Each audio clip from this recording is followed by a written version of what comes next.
Eh bien, bonjour, merci d'être là malgré le beau soleil. Il y a une configuration de la salle qui fait que c'est un peu compliqué de balayer un petit peu, m'adresser un petit peu à tout le monde, je vais faire au mieux. On se retrouve pour évoquer alors, un très vaste sujet qui m'a posé pas mal de questions, voire de problèmes quant aux axes à choisir, puisque l'exposition aborde en particulier ce qu'on pourrait appeler la nature, avec un grand L, mais surtout dans notre rapport, on va dire, à la perception et à la représentation. Donc on est au cœur vraiment de ces questions-là. Donc on va ponctuer quelques œuvres qui sont présentes ici, mais en regard, évidemment, quand même avec soit une histoire, on va voir par rapport à quelques ancrages de l'histoire de l'art, mais très peu, et puis voir qu'est-ce qui se joue dans ce rapport aussi donc, entre ce qu'on appelle le paysage et l'environnement, donc ce qui est du champ de l'art et ce qui devient du champ scientifique. Donc le recours à l'art pour dire le paysage, bien dire ou représenter, parce que le paysage, on va le voir, ce n'est pas quelque chose qui existe en soi, offre donc une grande diversité d'approches. L'artiste a bien sûr beaucoup à dire, car il est celui par lequel un pays devient paysage. Donc ça, cette notion de pays, on va y revenir assez souvent, un petit peu tout le long, ça va être un peu le fil conducteur. C'est vraiment quelque chose qui a, cette conception qui a été mise en avant dans l'ouvrage d'Alain Roger, dont je reparlerai, j'avais une petite bibliographie qui est très incomplète, d'ailleurs en parenthèse, vous pouvez la compléter avec des ouvrages qui sont présentés aussi à l'accueil, et puis d'autres ouvrages que je vais ponctuer puisque j'ai retravaillé depuis que j'ai fait cette bibliographie, donc en amenant d'autres références. Donc l'artiste, c'est celui par lequel un pays devient paysage, puisqu'un lieu naturel n'est esthétiquement perçu qu'à travers un paysage, c'est-à-dire toujours une situation choisie. La nature, elle, est indéterminée, elle ne reçoit ses déterminations que de l'art. Donc ça aussi, c'est passé presque dans le langage courant de parler de paysage, alors qu'en soi, le paysage n'existe pas. La notion de paysage est donc artistique et le concept d'environnement sur lequel nous reviendrons aussi est lui d'inspiration scientifique. Aujourd'hui, et je pense que l'exposition Oracle le montre tout à fait, les artistes naviguent réellement entre donc, ces deux notions, entre paysage et environnement. C'est donc tout un rapport à la perception où l'art intervient comme transformation de cette perception. Ce qui revient à questionner aussi, alors ça je ne le ferai pas tellement dans ce cadre, mais je le signale, ce qui revient à questionner aussi une dimension politique, puisque la perception implique la représentation. Un territoire, faut-il le rappeler, c'est l'appropriation d'un espace dans lequel se jouent les règles du politique, c'est-à-dire de l'intervention humaine.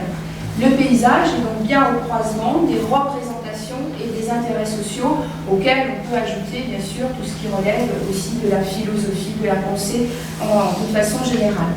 Alors dans cette introduction, je vais faire une petite parenthèse sur un autre paysage qui est celui de la montagne, parce qu'il est aussi représenté ici, et on va y revenir à l'instant.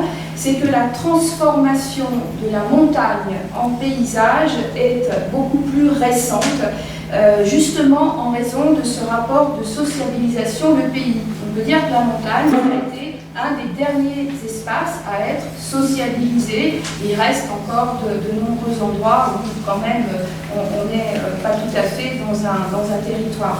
Elle se produit, cette transformation, autour du XVIIIe siècle, mais surtout autour du XIXe siècle par la photographie.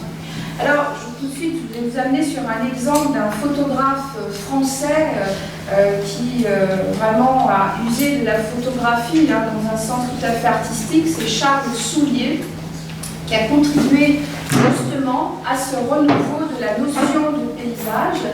Et comme l'explique d'ailleurs Alain Roger, c'est justement parce qu'à ce moment-là, il y avait aussi un objectif scientifique, détournant ainsi le photographe des modèles picturaux.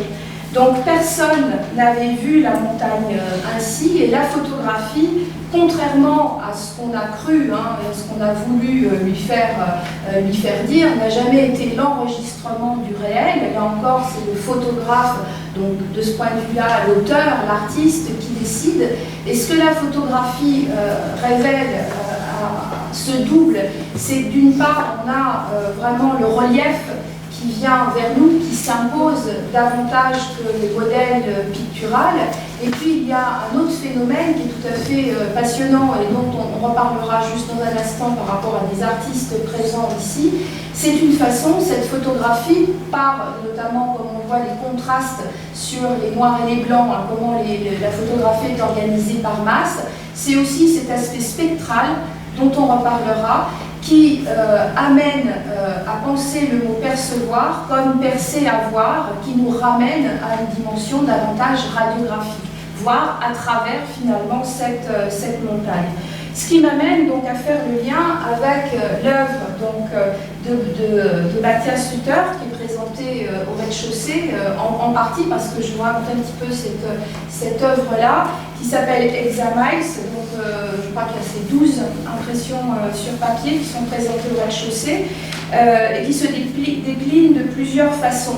On est donc dans un endroit à Montvoisin où depuis 2013, un artiste est invité à développer un projet qui se décline donc sur les panneaux qui trônent sur la couronne du barrage de Montvoisin. Donc il y a une trentaine comme ça de sortes de présentoirs qui existent et l'artiste intervient sur ce dispositif-là. En 2019, donc c'est Matthias Suter, artiste, on peut dire grande collectionneuse d'images, que le directeur de l'école de design et haute école d'art du Valais, Jean-Paul Fellet, a désigné. La zurichoise, donc, qui a montré un travail qui est vraiment fait d'appropriation et de collage. Ce rapport au collage, même cette notion, on en reparlera de palimpseste, parce que finalement il y a une superposition aussi d'objets qui arrive souvent, on va voir dans l'exposition.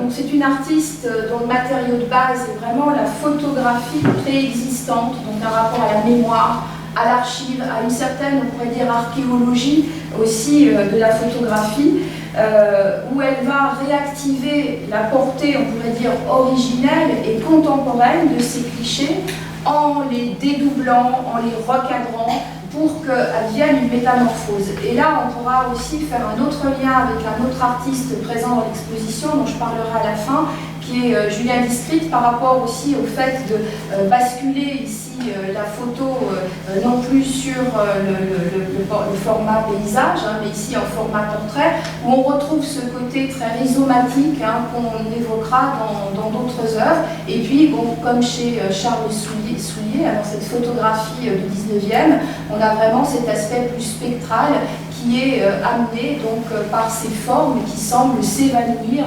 pratiquement dans l'espace. Je voulais donc à signaler, donc il y avait 30 photographies réalisées sur le barrage, ici en sont présentées 12, et que ça a donné lieu également à une édition, donc à un livre d'artiste qui prolonge ce travail, enfin qui ne le prolonge pas, qui l'amène de façon très différente. Je voulais évoquer par rapport à ces questions-là, je suis toujours sur une introduction, mais parenthèse sur la montagne, le travail de David Renaud. Alors David Renaud qui n'est pas du tout présent dans cette exposition, mais dont le travail me fait penser, tout en étant dans le champ de la sculpture, me fait aussi penser aux images de Matthias Suter, artiste dont le travail est centré sur le paysage, un artiste qui prend pour point de départ la carte géophotographique, tout en s'appliquant à respecter cet outil fondamental dans l'étude de notre environnement. Là, on parlera d'environnement, jugé comme base pour appréhender n'importe quel paysage. Il exerce sa liberté dans la construction de structures et dans la forme de ses œuvres. Donc des installations, des sculptures dont les échelles sont perturbées. Cette question d'échelle, on y reviendra assez souvent, parce qu'effectivement, si vous avez parcouru un petit peu l'exposition, on est toujours face à des objets qui vont nous interpeller sur notre propre mesure par rapport au monde qui sont proposés par les artistes. Donc des échelles perturbées, des distances, on peut dire, réduites, et puis une temporalité souvent qui semble s'annuler. Donc il questionne notre rapport au paysage en nous proposant de s'éloigner d'une vision souvent codifiée, conceptualisée. Ici, donc, cette œuvre qui est installée au col de l'Arche, qui est le point culminant de la route qui relie Digne et Caragno. C'est un lieu de passage entre les montagnes, les pays, justement, les cultures. Et au regard de cette situation géographique tout à fait exceptionnelle, l'artiste donc propose une œuvre qui combine la table d'orientation, on peut dire vraiment dans sa forme des plus classiques et fonctionnelles, mais aussi le plan relief avec lesquels finalement il joue, et en ce faisant, il amène tout à fait une transposition, une superposition, une retranscription de l'espace réel à une autre échelle. Et là encore, je renvoie à l'exemple de Batia Sutter également, où il s'agit ici de proposer à celui qui regarde, je dirais, un double point de vue, parce que là aussi on reviendra sur les questions de point de vue qui se multiplient dans l'exposition.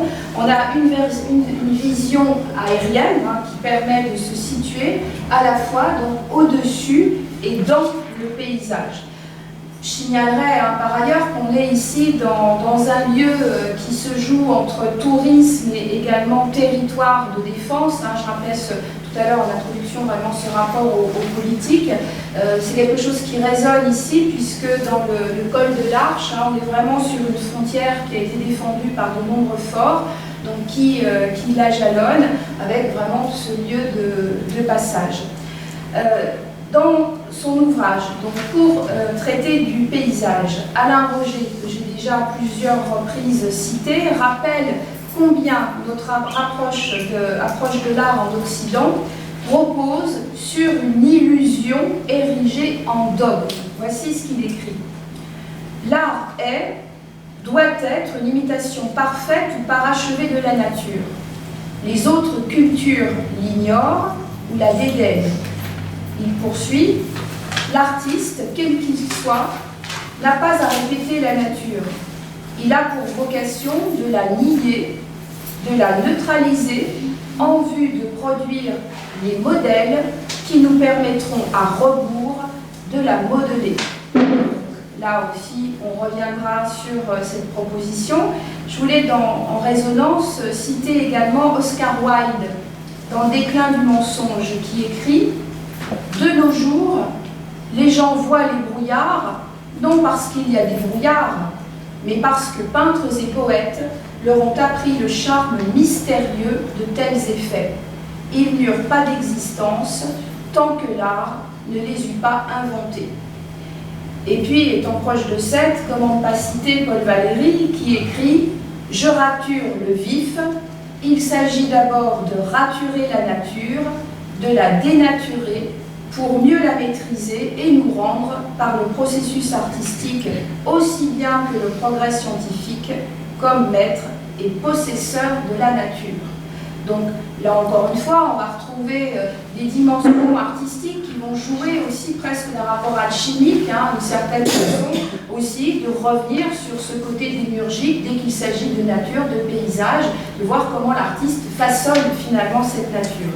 Alors, je ne vais pas présenter, je l'ai dit, une histoire du paysage dans l'histoire de l'art, mais quand même, ça me semblait incontournable d'évoquer au moins deux artistes du XVe siècle qui ont été les tout premiers à l'avoir exprimé. Alain Roger, d'ailleurs, toujours rappelle que le commencement du paysage européen, c'est le XVe siècle. Ce n'est pas la peinture qui induit le paysage, écrit-il, mais cette peinture-là, qui intervient, qui inventant un nouvel espace, y a inscrit ce paysage.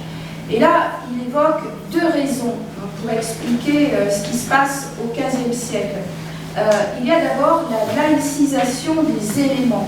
Ce point de vue laïque, il est fondamental. On le connaît au XVe siècle, c'est l'homme qui va être au centre finalement de la pensée philosophique, éthique et artistique, avec le développement de l'humanisme. Ça ne veut pas dire que la religion disparaît, mais on cesse de voir le monde à travers la Bible en particulier. Donc le monde devient humain. Donc ça, c'est un déplacement qui est évidemment important. Et puis le deuxième point deuxième raison sur laquelle Alain Roger là aussi s'exprime, c'est l'organisation en un groupe autonome de tous ces éléments paysagers, donc sans qu'ils ne dépendent effectivement d'une narration particulière. Alors il y a eu un événement, bien sûr, je le signale, mais sans qu'on l'étudie, c'est la Veduta, bien entendu, qui à ce titre a été un événement décisif. C'est ce qu'on appelle l'invention du paysage occidental, autrement dit, un cadre qui isole, qui enchâsse justement le pays en paysage.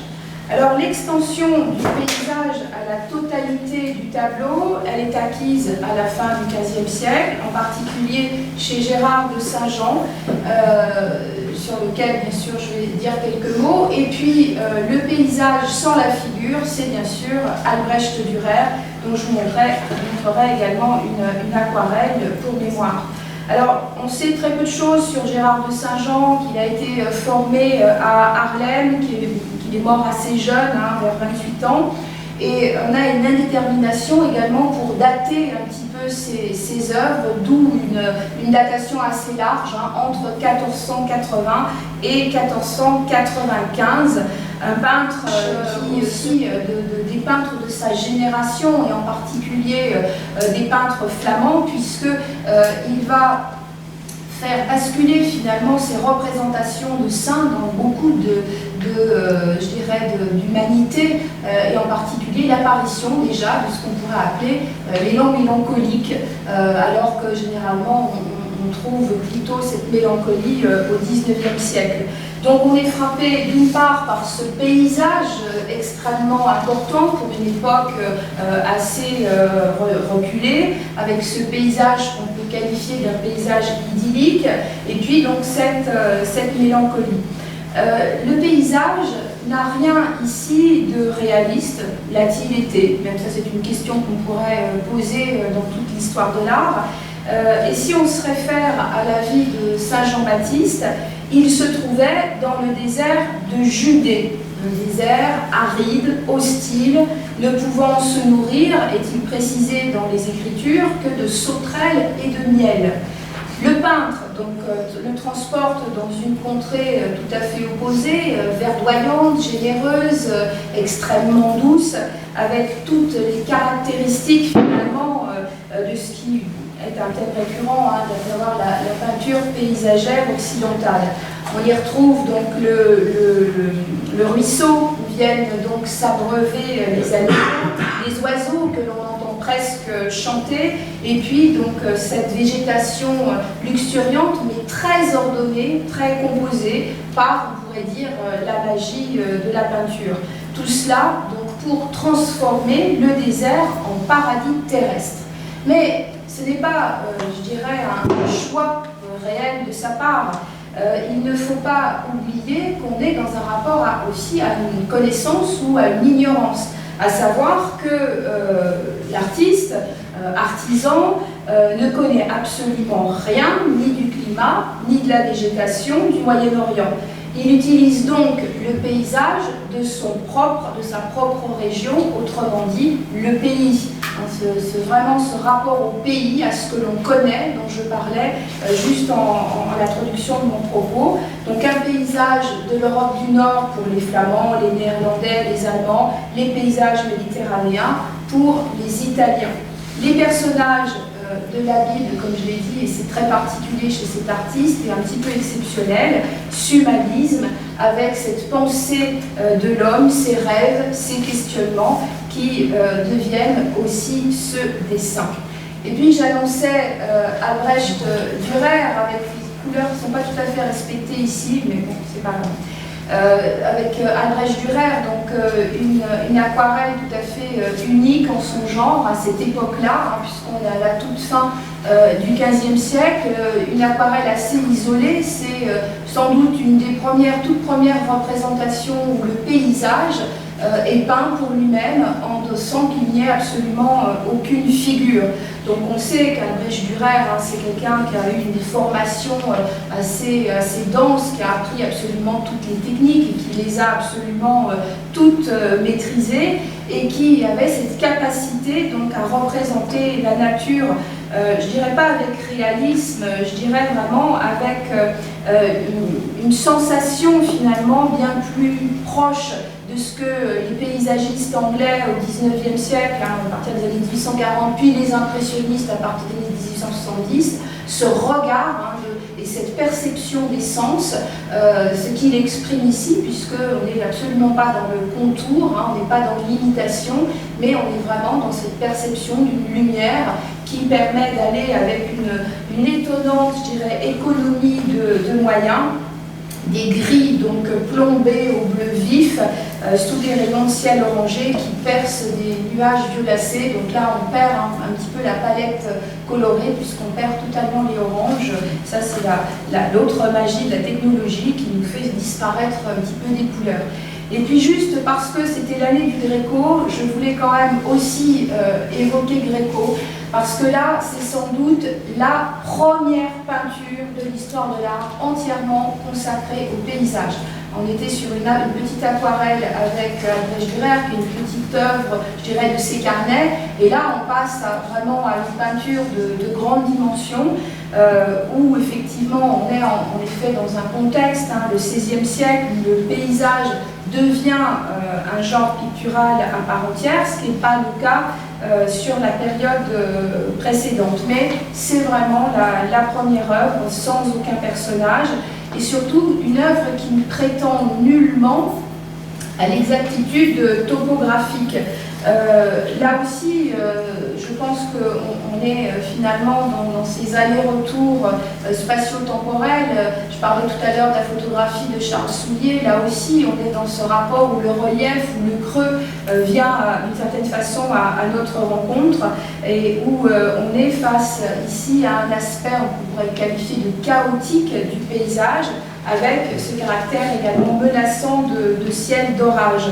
Les couleurs froides ont la quasi-exclusivité, là aussi, ce qui peut-être peut surprendre et fait tellement dire qu'on est face à une peinture intemporelle qui nous semble tellement contemporaine. Alors c'est vrai qu'on le sait, Gréco est quand même un artiste un peu solitaire dans sa manière de percevoir le monde et de le représenter, tout simplement parce que c'est d'abord un artiste, un peintre, et qui ne laisse rien passer par rapport à lui du médium dans cette question d'abord, qu'est-ce que la peinture et comment ce médium-là peut nous parler de notre monde autrement que dans une imitation. Il n'est pas tout à fait le seul, parce que, bon, c'est pas le lieu, mais on pourrait citer bien d'autres artistes, et je pense en particulier à la Renaissance, à Grunewald, au XVe siècle en Allemagne, qui a été aussi un artiste extrêmement incroyable sur sa perception du paysage, en questionnement justement en relation avec la question de la peinture. Donc on est vraiment loin d'une imitation du réel, mais on touche évidemment à d'autres sujets plus introspectifs. Et puis pour finir juste avec ce petit clin d'œil dans l'histoire de l'art, juste revenir aussi sur cette façon de dessiner sur le relief, qui nous ramène à ce côté spectral dont j'ai déjà parlé et dont on sera amené à reparler à plusieurs reprises, comme s'il y avait une dématérialisation finalement ici de la pierre au profit, on va dire, de cet élément nature. Alors, l'exposition intitulée « La mesure du monde » présente 25 artistes, lesquels, dans leurs différences, vous avez peut-être pu déjà le découvrir, nous invitent à renouveler le regard que nous portons sur le monde. On va voir, on est à la frontière des sciences et de la science-fiction, avec l'usage de langage métaphorique, poétique, et puis toute cette magie, finalement, de la découverte qui opère. C'est bien indiqué aussi dans les plans qui vous sont donnés. Il y a vraiment deux ambiances qui sont distinctes, proposées, sur lesquelles je vais un petit peu m'appuyer pour développer quelques aspects. Il y a celle au rez-de-chaussée qui est propice donc au voyage, on va le voir, un petit peu étrange, où les dimensions vraiment se jouent de nous, qu'elles soient immersives, mais en particulier cinématographiques. Ça va être un petit peu un point de départ important, puisque nous sommes finalement hors du temps, mais je dirais surtout hors de notre mesure dans ce rez-de-chaussée. Et puis, la seconde approche, à l'étage, nous ramène, on pourrait dire, les pieds sur terre. L'ancrage au sol y est omniprésent, tout s'y manifeste de ce point de vue-là, et tout est à la mesure de l'humain. Et puis, bien sûr, l'exposition d'Abdelkader Benchama, Fata Promosa, sur laquelle nous conclurons, qui nous amène à réfléchir également sur nos perceptions. Donc, la première partie est en écho aux œuvres proposées au rez-de-chaussée et je souhaitais insister sur le rapport cinématographique quasi-documentaire et venir sur cette question du coup de l'environnement. Jean Painlevé est le père fondateur donc, du cinéma scientifique. Ses œuvres, on en compte à peu près plus de 200, représentent une synthèse réussie entre la science et le 7e art. Le cinéaste a vraiment apporté une dimension poétique, c'est pas un vain mot, et artistique à un genre habituellement qui a été boudé par les cinéphiles. On a une présence très forte de la bande-son, souvent du jazz, pratiquement toujours du jazz et de la musique concrète, et des commentaires dont certains sont en alexandrin, participant donc au lyrisme de ces films documentaires. Entre 1928 et 1930, il tourne une dizaine de films, dont plusieurs quand même destinés au grand public. Je citerai juste les plus célèbres, La Pieuvre, L'Oursin, Le Bernard l'Ermite, Crabes et Crevettes, dont par exemple Fernand Léger dit, je le cite, que c'est le ballet le plus beau qu'il ait jamais vu. Ou encore Marc Chagall, qui a loué les films de Painlevé, je le cite, comme une source d'inspiration en raison de sa richesse plastique incomparable et sa rigueur du vrai art sans chichi. Je vous donnais cet exemple donc, du Voyage dans le ciel, donc un court-métrage de 10 minutes, noir et blanc, qu'il a réalisé en 1936, qui est un voyage imaginaire depuis la Terre jusqu'à la périphérie de la Voie lactée. Alors le film, qui commence par une présentation de la méthode de mesure des distances par triangulation. Question de méthode de mesure, elle parcourt évidemment l'exposition. Puis le voyage débute de la Terre à la Lune, puis Mars, Saturne, enfin on est aux confins de notre propre univers avec la limite et au-delà de la Voie lactée.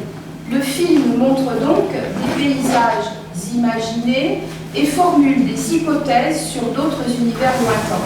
Et le film se termine donc par des questions philosophiques sur la place de la planète Terre. Donc en 1936, on est très proche des questionnements actuels. La mise en forme de ces images est tout à la fois le reflet de l'expérimentateur, de l'instrument et celui de la connaissance de l'époque. Là aussi, c'est quelque chose qu'on retrouve chez un certain nombre d'artistes, en particulier au rez-de-chaussée. Mais dans un désir de partage de la science au plus grand nombre. Elle soulève aussi la question du lien qui existe donc entre science et science-fiction.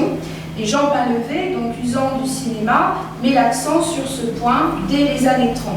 Conscient de notre tendance à l'anthropomorphisme, il souligne aussi la nécessité d'une éducation du regard pour plus d'indépendance et d'esprit critique vis-à-vis des images. Bien dommage qu'on n'ait pas mis l'accent à l'école, au collège, au lycée, sur ces questions-là, mais bon, ce n'est pas le choix politique. Et en tirant donc du contenu scientifique, lui-même la substance et la dramaturgie de ces histoires, il propose une mise en fiction de la science qui renouvelle le genre documentaire. Donc ce film, je l'ai mis en relation bien sûr avec le travail ici de Hugo de Verchères, un film donc, qui dure une vingtaine de minutes, qui a pour titre Cosmorama, et on est vraiment, je trouve, dans la lignée de Painlevé.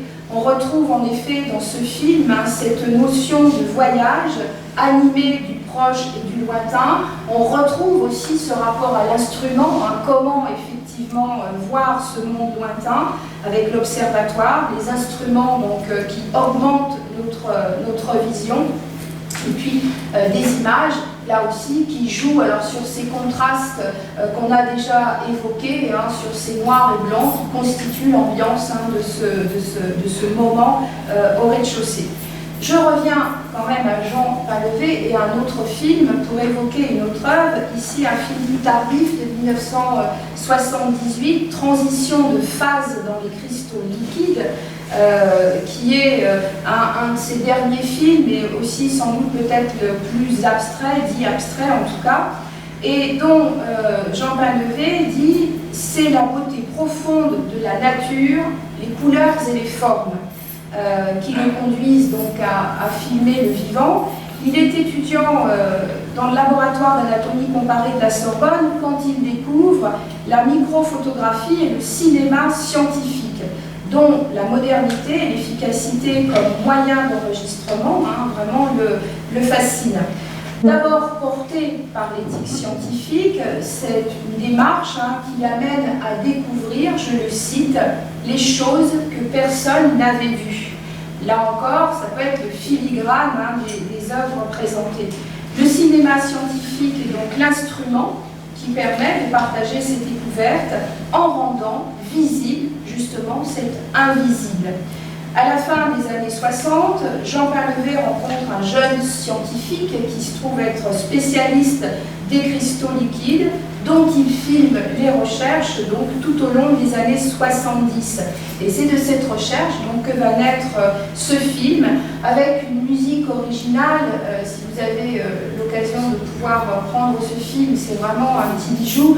Musique originale de François de Roubaix, un grand musicien qui a été notamment un compositeur culte de musique de film. Alors il en a... il a une filmographie qui est assez extraordinaire. Vous avez notamment parmi les plus célèbres réalisé la musique donc, du Samouraï de Melville et puis surtout le vieux fusil de Enrico, pour lequel il avait été d'ailleurs largement récompensé. Donc on a des images là qui sont normalement très colorées. Je ne sais pas ce qui se passe au niveau de l'image. Donc vous irez voir. Donc, on a aussi des oranges. L'orange disparaît apparemment systématiquement. Et puis on passe aussi dans ce film sur des images là aussi beaucoup plus incolores parce qu'on rentre de plus en plus dans le détail, et un film que je mettais en rapport avec l'installation vidéo de Maya Watanabe, Stasis, mais aussi avec la vidéo de Linda Sanchez, 11 752 mètres et des poussières, une vidéo donc, qui suit pendant 71 minutes le trajet d'une goutte d'eau filmée en gros plan sur une surface réfléchissante. Donc on est ici, avec ces exemples, à la frontière du seuil de la perception, entretenant le mystère sur ce qui est ainsi montré et qui, bien sûr, nous interroge sur notre propre échelle face à l'image. Donc, toujours la question, finalement, qu'est-ce qu'on regarde? Est-ce que c'est l'image qui doit se mettre à notre portée, ou c'est nous qui devons tout le temps, de façon intellectuelle, jouer aussi avec ce que nous offre l'image? Les artistes, donc, héritent de démarches à la frontière des catégories entre science et fiction, troubles de la perception, documentaire et art, ce qui explique le désir, je pense, d'une façon globale, d'une meilleure connaissance, moins en termes de restitution, c'est-à-dire d'imitation du réel, que de connexion, de croisement et de démultiplication de registres. Alors, dans ce second temps, on va un petit peu monter les escaliers, et donc s'intéresser à ce qui se passe à l'étage, mais pour établir un passage du rez-de-chaussée à l'étage, je voulais évoquer, m'appuyer sur l'œuvre de Francisco Troppa, d'Anaé, et celle de Capucine van der Broek, qui nous amène directement dans cette exposition au premier étage. Et pour cela, je voudrais vous présenter, mais je vais revenir juste, voilà, je voudrais vous présenter, alors vraiment, il n'y a qu'aucune couleur, le travail d'une autre artiste qui n'est pas présente ici, qui s'appelle Bianca Bondi. Mais pour mémoire, donc l'art de Francisco Troppa, qui est au rez-de-chaussée, veut dire qu'il s'autorise toutes les techniques anciennes ou récentes. Là encore, on est un petit peu à rebours sur une archéologie, comme Mathias Sauter peut le faire avec la photographie, puisque on est aussi, comme on peut le voir en fond, des images un petit peu spectrales, qui font de la gravure à la photographie, de la sculpture à la sérigraphie, du film à la peinture rupestre. Il conjugue là aussi des expériences qu'on peut parfois qualifier d'artisanales, où on retrouvera le terme alchimiste, concevant l'exposition réellement comme un laboratoire prolifique. L'œuvre d'Anaé est faite d'alambics de cuivre qui font goûter une eau précieuse sur un plateau doré, surmonté de graines et cailloux déployés sur fond de paysage sérigraphié, presque évanoui, et puis bien sûr en convoquant le fameux mythe de Danaé. Dans son œuvre, il fait vraiment converger plusieurs traditions, à la fois de l'histoire sculpturale, et puis en réinterrogeant vraiment les sujets comme le corps, bien entendu la mort, et puis surtout la nature et l'origine du temps. Capucine Van de Broek, elle transforme et altère notre perception du monde et des objets qui nous entourent, en mettant finalement le réel un petit peu à distance, toujours dans ce rapport presque spectral, en tout cas très, très flou, pour le rendre paradoxalement plus net à nos sens.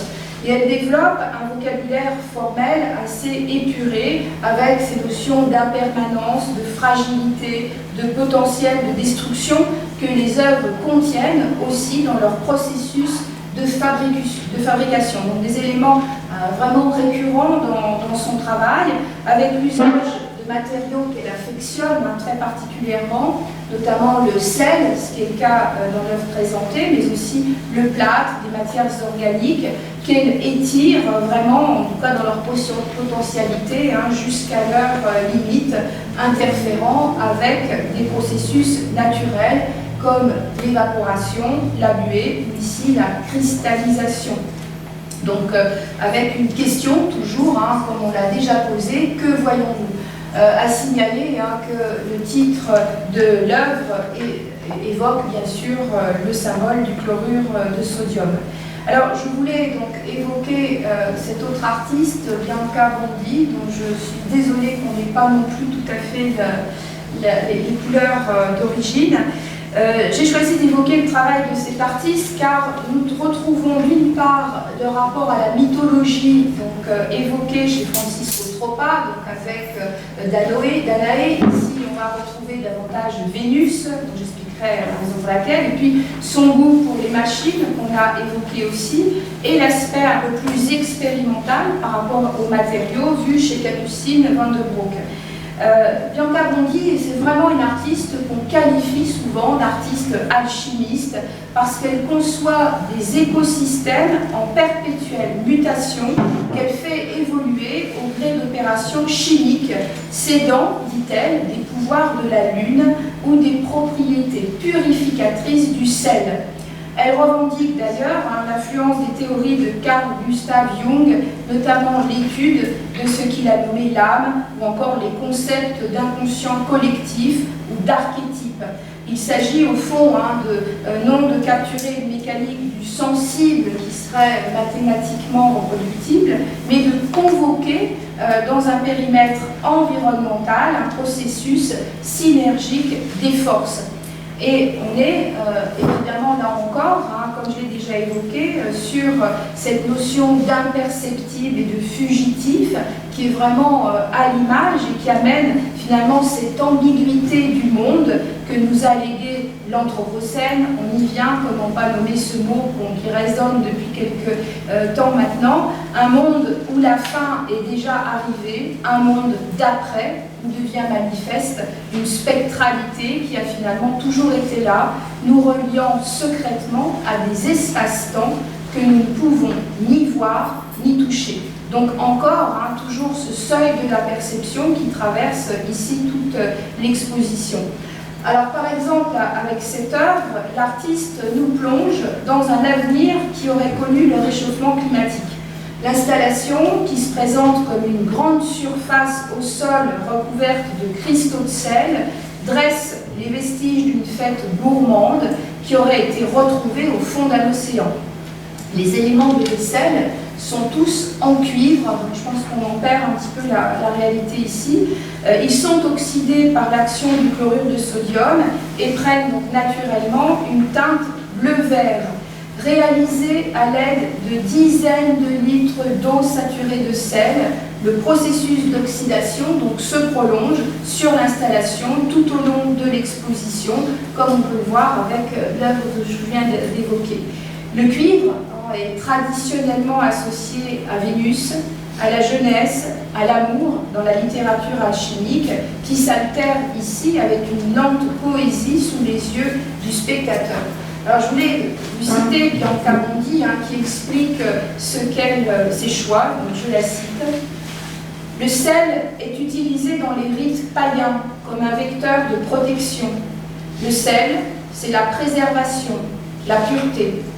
Dans mes premières pièces à l'école, je revenais toujours vers le sel, car c'est une matière pauvre et organique, mais également discrète. Le hasard est important, car il déclenche de nouveaux processus. Beaucoup de mes matériaux sont des obsessions, comme le cuivre. Je me trouvais à chaque fois attirée par les pièces en cuivre. Je me suis aperçue qu'il y avait quelque chose, donc il fallait que je creuse un peu plus en collectant chaque objet en cuivre que je trouvais au marché aux puces. Le cuivre, en s'oxydant, en renvoyant le sel et l'eau, produit du verre de gris. Ce même verre de gris, utilisé dans les peintures de Botticelli, représentant Vénus, la déesse de l'amour, qui parle d'amour, Vénus, née de légumes, mais pas de légumes, pardon, de l'écume. Le verre de gris protège le métal, contrairement à la rouille qui le ronge. La rouille de fer est associée à la planète Mars, le dieu du chaos. Tout est lié et remonte le temps. Donc ça, c'est un extrait d'un entretien réalisé par Cyrielle Dréan dans la revue Le Châssis. Donc Bianca Bondi, évidemment, dans ses œuvres, ne cesse de poser plus de questions qu'elle n'amène de réponses, comme jusqu'à quels territoires inconnus notre monde familier s'étend-il, que peut saisir notre corps que la conscience ne perçoit pas, que connaît-on vraiment de la vie matérielle, que restera-t-il des traces de ce que nous fûmes. Je voulais rapprocher aussi tout ce travail-là d'une autre artiste, alors très différente, américaine, d'une autre génération aussi, qui est Linda Benglis, une artiste qui depuis plus de 30 ans, vraiment des artistes américaines importantes, figure majeure du post-minimaliste, aux côtés de Richard Serra, d'Eva Hesse, de Bruce Nauman, qui explore dans son travail une grande variété de techniques et de supports, de ses peintures abstraites à la cire, à ses sculptures en latex, en polyuréthane ou en métal, en passant par son œuvre vidéo et ses performances filmées. L'intérêt constant de cet artiste, là aussi pour le processus de production de l'œuvre, l'a mené à développer tout le potentiel des différents matériaux qu'elle a utilisés, prenant le corps et le paysage pour référence principale. Elle crée donc des œuvres là aussi d'une certaine immédiateté, en tout cas des œuvres très présentes physiquement, qu'elle a décrit, je cite, comme gestes gelés. Nombre d'entre elles semblent effectivement défier la gravité en ayant figé justement le mouvement. Ici, c'est une œuvre qui est une sorte de monticule de polyuréthane coulé, soutenue par une structure d'acier inoxydable, avec des éléments supérieurs et des éléments même inférieurs qui sont phosphorescents. C'est en 1971 que l'artiste utilise pour la première fois la phosphorescence dans son travail, et aujourd'hui encore, elle est fascinée par ce phénomène naturel que l'on peut d'ailleurs observer aussi bien dans les grottes que dans la mer. Et dans cette œuvre en particulier, elle explique qu'elle souhaitait créer la sensation de quelque chose s'élevant dans les airs plutôt qu'ancré dans la terre. Des franges également qui flottent le long des renflements en forme de hamac, qui rappellent quant à elles donc, ces longs filaments qui ornent les chênes verts de Louisiane, où Benglis est né, cette plante qui a pour nom un peu compliqué Ilantia usneoide, qui est appelée couramment un cheveu d'ange ou barbe de vieillard, cette plante donc originaire d'Amérique centrale et du sud des États-Unis, comme une fille de l'air qui proie accrochée aux branches d'arbres des milieux humides. On peut dire que vraiment chez cet artiste, hein, l'œuvre devient une nature informe, il y a presque une inversion, je dirais, sur cette notion de paysage qui était dans l'histoire de l'art très construite, où on revient effectivement à l'informe, bien entendu, surtout par rapport à cette génération d'artistes qui a été aussi tellement au cœur, je dirais, d'une œuvre où on a remis en question justement l'approche formelle. Alors pour poursuivre avec les thèmes abordés dans les œuvres présentées au premier étage, je vais évoquer l'œuvre d'une autre artiste qui n'est pas présentée ici, mais que je vais mettre un petit peu en relation avec l'œuvre de Masaki Nakayama et celle d'Edith de Quinte, c'est donc Marie Bourget, par rapport à cette question de mesure et de rapport au corps.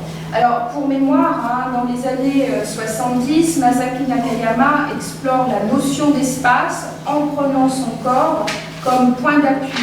Avec donc, cette série, Body Scale, il y a vraiment un exemple de la façon dont l'artiste japonais, sculpteur de formation, expérimente gestes et postures élémentaires avant de les restituer sous forme d'installation qui mêlent photographie et objet. Donc des attitudes qui se font traits, où le corps semble vraiment tracer des lignes, notamment on y reconnaît donc les formes élémentaires, du carré, du triangle et du cercle, vocabulaire géométrique finalement qui a été vraiment un moyen inventé pour pouvoir justement représenter le monde ou en donner sa mesure. À cet enregistrement photographique, il adjoint donc des éléments matériels généralement rudimentaires, ce qui n'est pas le cas pour cette série, parce que souvent c'est fait avec des branches de bois. Ici, donc, on est avec de l'acier. On peut dire que l'image, ici, se double, une autre façon de doubler l'image, de la cadrer, de la décadrer, en tout cas d'amener un jeu là aussi de superposition dont on a déjà parlé pour d'autres exemples. Et puis toujours pour mémoire, donc cet autre artiste dont la vidéo présentée est celle-ci, donc Slow Object, c'est Edith de Quinte, qui dès 1987, elle a fait toute une recherche autour de l'œuvre de Piero della Francesca. Donc vous voyez on cite souvent quand même des artistes de la première Renaissance, puisqu'on est vraiment au Quattrocento dans cette période où les artistes ont changé de système de représentation, justement pour passer d'un système où c'est l'Église finalement qui amenait une symbolique du monde et qui était bien entendu pas du tout centré sur la Terre, mais qui amenait quelque chose de beaucoup plus, on pourrait dire, cosmologique. Avec donc Edith de Quinte, on est vraiment au cœur d'un travail qui s'intéresse à la géométrie, à la lumière, avec des expérimentations qui s'articulent autour d'objets du quotidien dont elle observe donc le processus de transformation dicté par le temps. Donc on a un travail qui tourne beaucoup chez elle sur la vidéo, un travail qui se nourrit de détails, de micro-phénomènes, de l'infime, avec dans ce film une question, comment filmer un élastique en apesanteur sans aller sur la Lune. Alors dans ce rapport à la mesure, je voulais évoquer donc, le travail de cet autre artiste, qui n'est pas dans les expositions, c'est Marie Bourget, qui utilise très peu de matériaux, ça tourne toujours là aussi autour du fer, du bois, du verre, du papier. Un travail qui est à la fois simple, on pourrait dire, par son évidence plastique, mais complexe par les multiples sens générés par les croisements de l'image et du langage. Le paysage et bien sûr là aussi la notion finalement qui synthétise toute la recherche de cet artiste, les paysages, s'entend bien ici dans le sens aussi bien mental que physique. Donc elle a un dessin vraiment comme on peut le voir ici qui est entre représentation et abstraction, finalement presque comme un signe avec un concentré de l'idée de paysage, un travail qui bien sûr invite à interroger notre appréhension du réel, et puis même à réviser peut-être nos certitudes et apporter un nouveau regard sur ce qui nous entoure. Elle explique d'ailleurs, je la cite, « Fabriquer ce dessin, c'est faire exister et rendre visible en 3 dimensions un code de représentation pour cet objet qui n'existe que parce qu'il est représenté. Ainsi, le spectateur a-t-il un point de vue sur un point de vue. » Donc je voulais vous montrer l'autre aspect de son travail qui est presque en volume, c'est cette maison au bord du lac, mimétisme, où on est face à une œuvre là, qui est constituée d'une plaque de métal carré, je ne sais plus trop si on perçoit bien les choses, sur laquelle a été peint donc, un rectangle bleu placé en diagonale et sur les longueurs duquel sont disposées à la verticale 2 formes en plexiglas, schématisant ce qui pourrait s'apparenter bien sûr à 2 pignons d'une maison. En juxtaposant les éléments de la manière donc, la plus épurée possible, l'artiste finalement parvient à atteindre ce dernier stade où la maquette d'architecture, la sculpture et la peinture cohabitent dans le même objet. Donc c'est un aspect qui est important dans son travail et finalement on peut dire que c'est une œuvre qui convoque toute l'histoire de la représentation perspectiviste à travers aussi bien la peinture que la sculpture.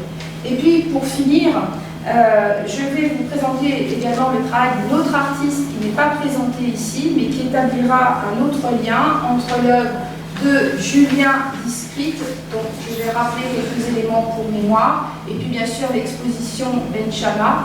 Cet artiste, donc, c'est Anne Graff, avec laquelle donc, je conclurai. Donc c'est aussi à nouveau refaire ce lien entre le rez-de-chaussée et l'étage. Alors Julien Discrete, qu'on pourrait aussi d'ailleurs, dans le travail, on pourrait le mettre aussi en perspective avec cette œuvre que je vous ai présentée en introduction par rapport à la montagne, qui était David Renaud, puisque Julien Discrete travaille autour des questions de la représentation de l'espace, qu'il soit physique ou imaginaire, et puis la représentation, bien sûr, du temps. C'est une tentative, pourrait-on dire, une fois encore, pour décrire le monde, tout autant qu'une interrogation constante sur sa mise en image. Ça, évidemment, ça fait des siècles que ça dure. Pour cela, donc, il a recours à la géographie comme tentative de décrire et de circonscrire le monde afin, encore une fois, de faire émerger le sens. Donc les œuvres qui sont présentées, elles sont issues de cette série Pensée, qui montre des formes et des dessins arborescents inscrits dans le sable en utilisant de la silice. Leur motif semble relever vraiment d'un dessin au sens de projet produit par la nature elle-même, et avec ces tracés en forme de rhizomes qui sont faits ici de la main de l'homme, ils visent finalement à faire entrer en collusion, pour vraiment, c'est peut-être un des aspects importants aussi des artistes aujourd'hui, donc de faire entrer en collusion les intelligences humaines, artificielles et naturelles. Il souligne en quelque sorte ce moment historique qui est le nôtre, où ces frontières semblent s'effacer progressivement. Et on a effectivement ensuite, on termine l'exposition par l'autre, enfin la mesure du monde par l'autre exposition donc consacrée à Abdelkader Benchama, dont le dessin chez lui est pensé aussi comme une écriture. Un dessin, alors dans sa production globale, qui se situe entre plusieurs pratiques déjà existantes, qui vont du design au graphisme en passant par certains travaux de bande dessinée. L'artiste investit souvent des pièces entières avec des dessins muraux mêlés à des fragments de texte, et les deux langages, les deux modes d'écriture se mêlent, se complètent, se contredisent.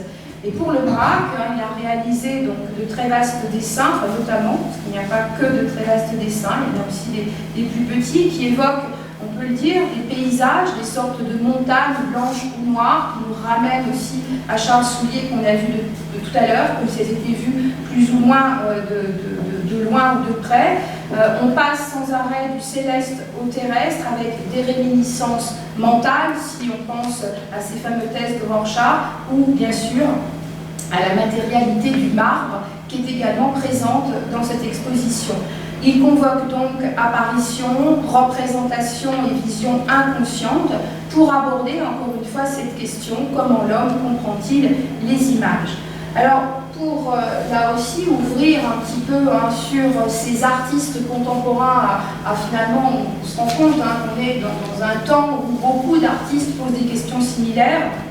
Je voulais conclure avec le travail de cette artiste norvégienne, Anne Graff, qui travaille, je veux dire, sur la toxicité de l'environnement en repensant les classifications traditionnelles de l'histoire naturelle.